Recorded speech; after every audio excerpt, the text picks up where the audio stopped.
嗱，所以佢幫條嗯，女幫埋屋企人愛屋及烏喎，呢條友傷官食神呢啲喺強命入邊係佢嘅聰明才智嚟噶嘛，咁啊土就會克水嘅喎，咁所以係容易俾人呃嘅喎，佢天生係容易好單純一個人嚟嘅喎，所以其實真係有跡可尋嘅有啲事情就我覺得。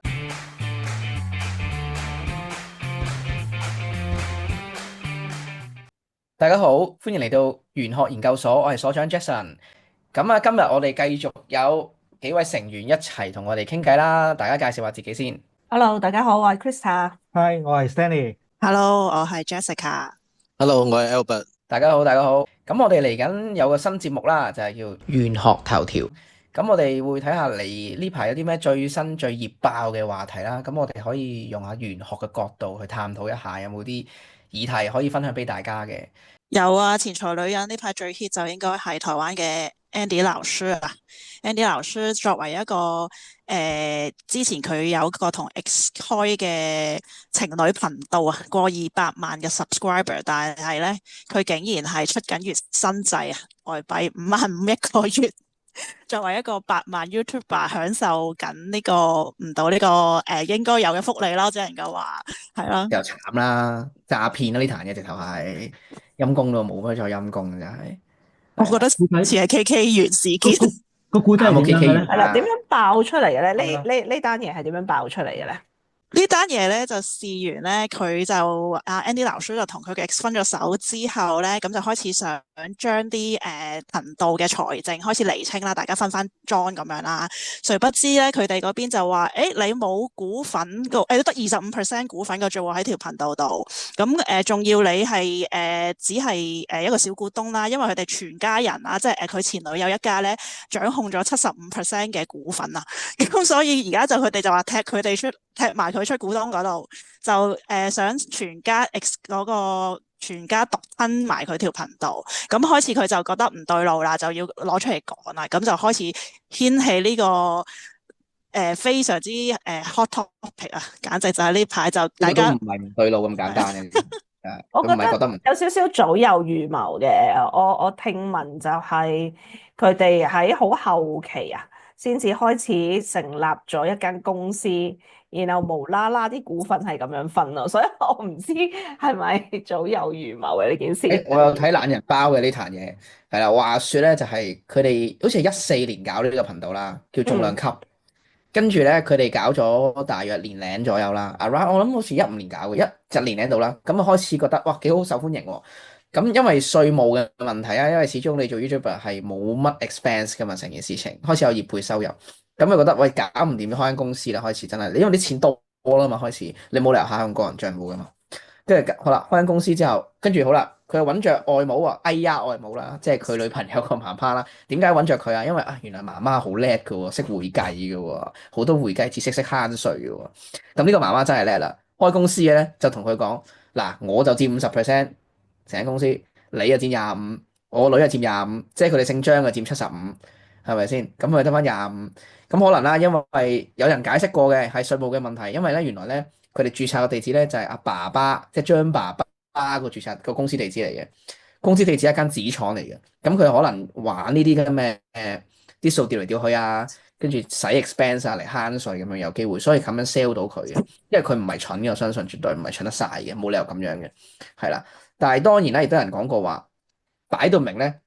阿張媽媽就昆佢嘅，因為正路你開公司應該51-49噶嘛，股權上，因為你多過50，即係51先有話事權噶嘛，50都冇話事權噶嘛。咁即係如果阿媽媽咁樣 set 法咧，佢呢條夠絕啦呢條橋。如果個女企喺個男朋友嗰度嘅，都係得50嘅啫，我都係50，大家都係爭持不下，係啦，大家攬炒，係啦。但係如果阿女同我企埋同一陣線嘅，我哋就食埋佢一份嘅啦，係啦，呢條橋好絕嘅，所以仲唔係早有預謀？好有預謀噶啦，係啊。呢壇嘢真係離晒譜啊！咁但係嗱，又玄學啲咁去睇啊，其實嗱，做 YouTuber 咧真係，正如我哋而家都拍緊 YouTube 啦，咁樣喺度擺緊上網啦。你要紅係非常之難嘅事嘅，因為我都有睇另一條影片啊，Joe Man 啦，另一個260萬嘅 YouTuber 喺台灣嘅，佢都講話你做 YouTuber 喺台灣要過200萬嘅 subscriber 咧，係非常非常難嘅。佢保守估計啊嚇，年收1000萬嘅，絕對係冇問題嘅呢個 turnover，佢哋個頻道。咁所以咧，如果以10年計咧，即係話起碼嗰度成億嘅稅收嘅，即係 sorry 成億嘅 turnover 嘅營業額㗎啦。而阿 Andy 咧老師咧，Andy 老師咧只能夠每個月有55,000蚊嘅月薪嘅台幣，係冇獎金嘅，係咁樣攞咗10年，一直係屈住就間六千更正一下，蚊嗰個磅。係有少量嘅 bonus 嘅，佢哋少量啦，話有少係啦，量嘅。即係 double pay 啦，OK 係啦，係啊，當 double pay 啦，好冇？人哋攞咗成億，佢又 double pay 得嗰6萬人民幣，sorry 6萬台幣唔係人民幣，台幣，即係只有除咗攞錢之外，台連架車都俾人攞埋，真係陰公呢單陰嘢。公豬啦。咁但係可能啦，嗱，我哋而家大家研究員手上應該都有啊 Andy 老師嗰個八字㗎啦，係啦，我哋可以翻查下啦。其實佢個八字其實咩情況咧？大家可以介紹下喎，係啦，大家睇到啲咩啊？首先就佢係跟金日元啦，佢係金日元啦，咁佢就坐印嘅喎，咁佢嘅印星都係土啦，咁啊年柱咧就係甲戌，月柱就係庚午，跟住日柱就係庚辰啦。我睇到暫時，我睇落係咪應該都係似係強命咧？即係睇落去第一眼。應該就似係強命嘅，就咁睇下，基本上就似係強命嘅。咁即係話咧，佢土金比較重啦，咁咧就似係強嘅。咁嗱，咁即係話咧，佢係要行水啦、木啦、火運啦，先至有機會有一個比較好嘅運程啦。咁嗯但係睇翻轉頭啦，嗯嗱，佢16歲09年咧就行壬申嘅大運嘅。咁咧，佢個天干咧庚金同甲咧就本身係相克嘅，因為金係克木嘅，就比劫克財，我哋個 terms 叫做。咁啊，通常呢啲意思係講緊咧比較大使啊，啲錢財觀念唔係咁好啊，咁樣係啦。咁啊，同如果擺喺年柱，可能就嗰啲早任爭啲啊，因為黑錢啊嘛，係咪先？咁但係咧，佢09年開始有任喎，咁啊金生水生木喎，成件事啦，佢就開始有轉變啦，成件事情。因為佢搞呢個重量級嘅時候14年啦，咁啊09至19咧，sorry 係啦09至19年啦，咁啊10年咧行呢個金水大運嘅，壬水仲要坐住個申金喎，申請個申喎，申請個申入邊係藏咗壬水嘅喎，所以呢個水嘅力係好強嘅喎。係啦，佢哋叫坐長生啊嘛，我哋叫做12長生宮入邊係啦。呢個 terms 可能有啲觀眾可能唔係太聽得明咯，我哋盡量意圖輔助啦，俾大家一陣就係啦。咁啊水好強啦，咁啊食神生財喎，成件事情開始佢嘅創意就嚟啦，開始就透過 YouTube 嗰度賺錢啊，成件事情係啦。咁啊，佢咪記唔記得咧？大家有冇睇過懶人包咧？講佢20年無啦啦走去問阿張媽媽，咪話喂我要查數。咪咁樣嘅，因為突然間話，跟住張媽媽就，我就走去將嗰啲重量級嗰啲 IP 註冊噶嘛。大家有冇留意佢19年轉咗大運啊？19年行緊呢個睇翻佢轉翻大運，癸，係係佢就貴友貴友啊，癸酉年啊嘛，癸酉大運。癸酉喎，嗯，癸水係傷官嚟嘅喎，相關傷官相關。係咩意思啊？一般嚟講，通常係蠱惑啲嘅喎，開始覺醒咯喎，開始知道唔對路咯喎，佢平時俾人呃緊啊嘛，開始反擊啦，就係咪先咩呃係咗幾年，開始知唔對路咯仲喎。你諗下，你望下佢個仲八字要個突然間19流年係有害水啊，通埋金添啊！係喎，20年係咩字咩年份啊？流年睇翻大家庚子年啊，庚子喎，開始個傷官好有力，我可以清醒咯喎，個人係嘛？係啊，大家睇下個原局，其實佢係有冇水啊？佢本身佢條命高。如果就咁暫時係啦，睇唔到，就咁不過睇時柱唔穩定係啊。係啦，年係啦，即係大月日就冇啦。家我哋一班研究員都好清楚啦。喂，傷官食神呢啲喺強命入邊係佢嘅聰明才智嚟噶嘛？咁啊土就會克水嘅喎，咁所以係容易俾人呃嘅喎。佢天生係容易好單純一個人嚟嘅喎，而且庚金係代表咩意思啊？金係住咩啊？大家記唔記得啦？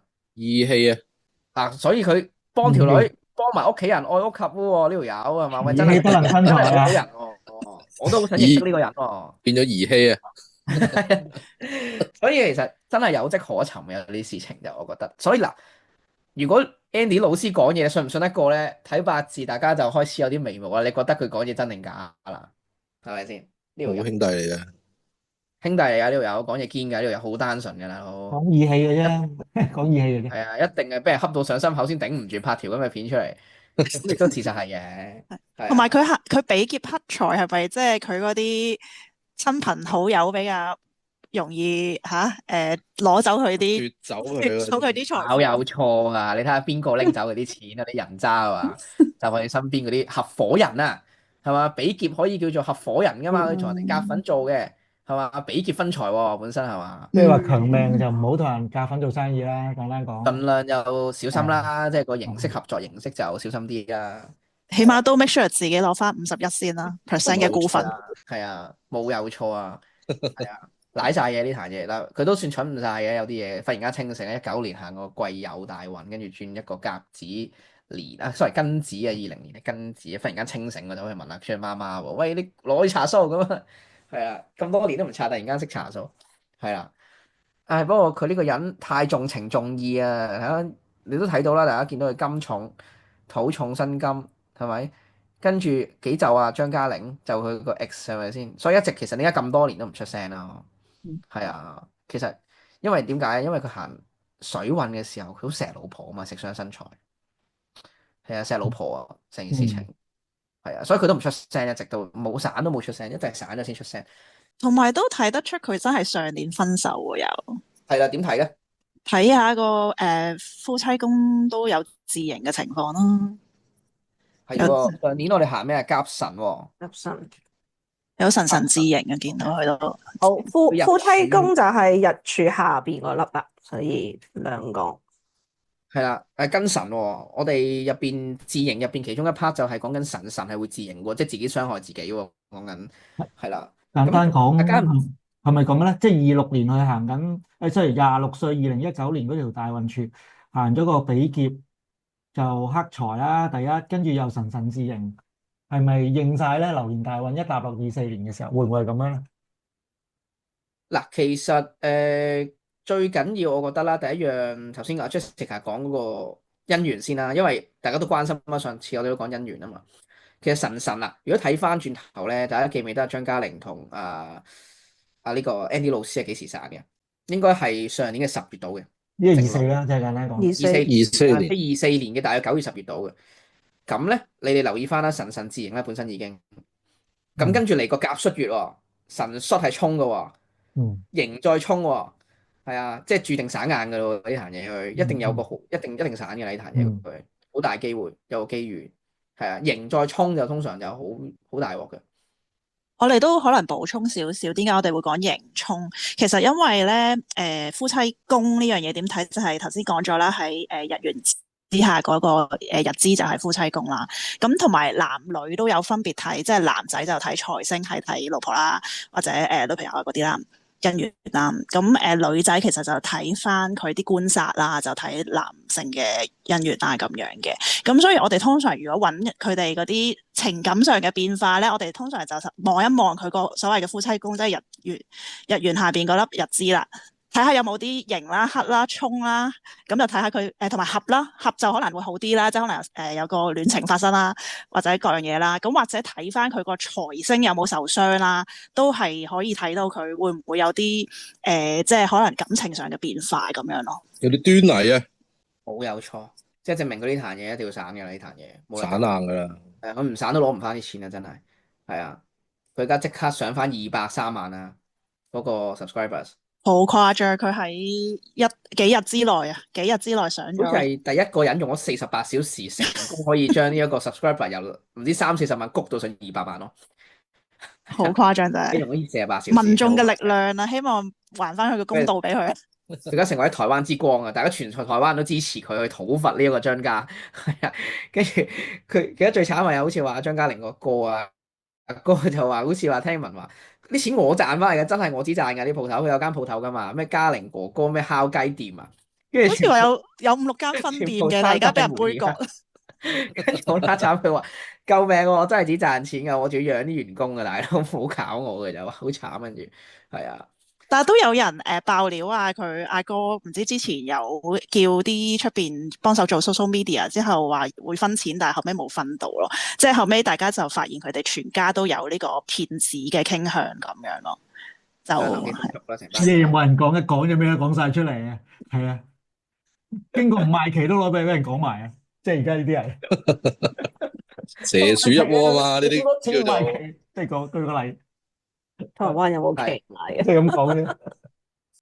咁今日我哋睇咗 Andy 老師嘅命盤啦，咁其實都睇得出 Andy 老師個命盤入邊嘅性格咧，個特徵咧都睇得出個端倪嘅。其實今日發生嘅事情，咁佢都係一個非常之重義氣啊，幫朋友嘅人啦。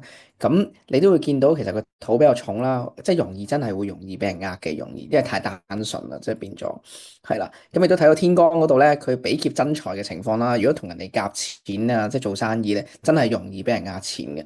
所以今時今日發生嘅情況，我覺得 Andy 老師講嘅説話咧，從一個玄學角度嚟睇咧，可信度都非常高啦。咁就算唔從玄學角度啦，真係從翻現實層面上，佢提出嘅證據咧，都係非常之充分嘅。咁所以我哋可以睇出，其實八字入邊咧都可以了解到一個人係啦，究竟佢可信度係幾高咧？講嘢信唔信得過咧？大概性格係點樣啦？咁如果將來大家，我哋今日主要講 Andy 老師男命啦。咁我哋裏邊嗰啲未講嘅，如果大家想聽埋我哋講女士嗰邊嘅命盤啊，或者其他關於我哋上次講官殺未講嘅，呢度講得財今日想聽多啲嘅，歡迎留言話俾我哋知啦，或者其他特別嘅名人八字你想聽嘅，我哋都可以試下解構俾大家聽。咁歡迎大家繼續 subscribe 我哋啦，comment、like 同埋 share。咁啊，多謝大家。